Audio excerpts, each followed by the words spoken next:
ఓం నమః శివాయ. ఓం నమో నారాయణాయ. ఓం శ్రీ స్వర్ణాకర్షణ కాళభైరవాయ నమో నమః. నరదృష్టి నివారణ కాళభైరవాయ నమో నమః. ఓం సూర్య అరిష్టేతు సంప్రాప్తే సూర్య పూజాంచ కారయేత్. సూర్య ధ్యానం ప్రవక్ష్యామి ఆత్మదోషపీడోప ఉపశాంతయే. హరి ఓం.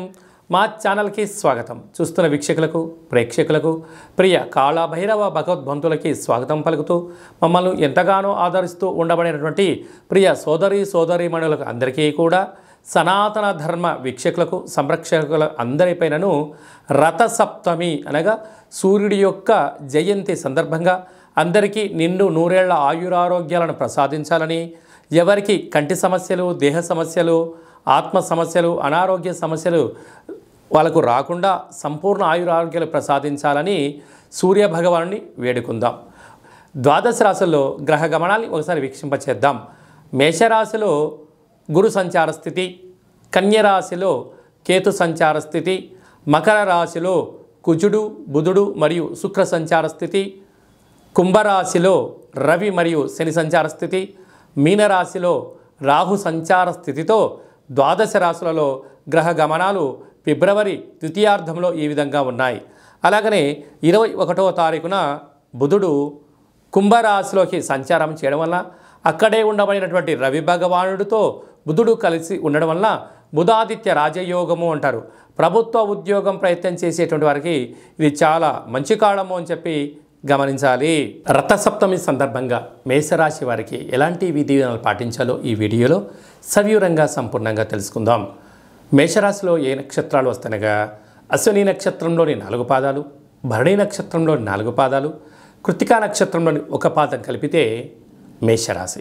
చాలామందికి పుట్టినటువంటి కాల సమయంలో డేటా బర్త్లో లేనటువంటి కారణం వలన పేరు యొక్క మొదటి అక్షరాన్ని అనుసరిస్తూ ఆ రాశిని తెలుసుకునే ప్రయత్నం అవుతుంది. అవి ఏ అక్షరాలు ఒకసారి పరిశీలన చేద్దాం. చు, చే, చో, లా, లీ, లు, లే, లో, ఆ అక్షరాల వారందరూ కూడా మేషరాశి జాతకులే.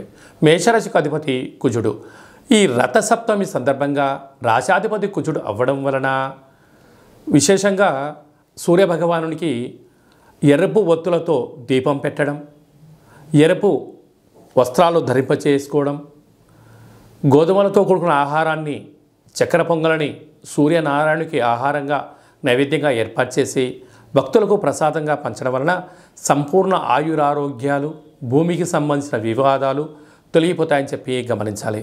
రాశిలోనే గురువు, 6వ స్థానంలో కేతువు, రాజ్యస్థానంలో కుజుడు, బుధుడు, శుక్ర సంచార స్థితి, లాభస్థానంలో ఏడాది తర్వాత రవి చేత శని సంచార స్థితి ఉండడం, మీనరాశిలో రాహు సంచార స్థితి ఉన్నప్పుడు ప్రధానంగా ఇలాంటి కాల సమయంలో తొందరపాటు నిర్ణయాలకు ఇది సరైన సమయం కాదు. వృత్తులలో, ఉద్యోగాల్లో, వ్యాపారాలలో స్వల్పమైనటువంటి ఆటంకాలు ఉండినను మనోధైర్యంగా ఉండగలిగినట్లయితే మౌనం ఆరోగ్యం అన్నట్టుగా ఇలాంటి కాల సమయంలో మౌనమే మీకు ఆరోగ్యము, ధ్యానమే ప్రశాంతత, దానమే మీకు అదృష్టము, యోగాన్ని కలిగిస్తుందని చెప్పి గమనించాలి.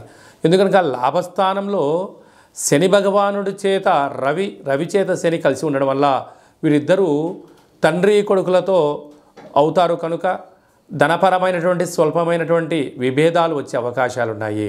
కనుక ఫిబ్రవరి ద్వితీయార్థంలో తృతీయార్థంలో వీరికి ప్రభుత్వ ఉద్యోగ ప్రయత్నం చేసేవారికి చాలా యోగదాయకం. కనుక ప్రభుత్వ అధికారులతో కానీ, బంధువులతో కానీ, మిత్రులతో కానీ, స్నేహితులతో కానీ వాగ్వివాదాలకు దూరంగా ఉండండి. ఎదుటి వ్యక్తులు ఏదైనా చెప్తే వినే ప్రయత్నం చేయండి. విన్న తర్వాత దాన్ని అర్థం చేసుకొని మాట్లాడగలిగితే మీకు ఉన్నతమైన బంగారు భవిష్యత్తు రోజులకు మీరే కేంద్ర బిందులు అవుతారు. వ్యవసాయ సోదరీమణులకు, సాఫ్ట్వేర్ హార్డ్వేర్ ఉద్యోగస్తులకు, స్వయం వృత్తులు, సేవా రంగాల వారందరికీ ఇది చాలా మంచి కాలము అని చెప్పి గమనించాలి.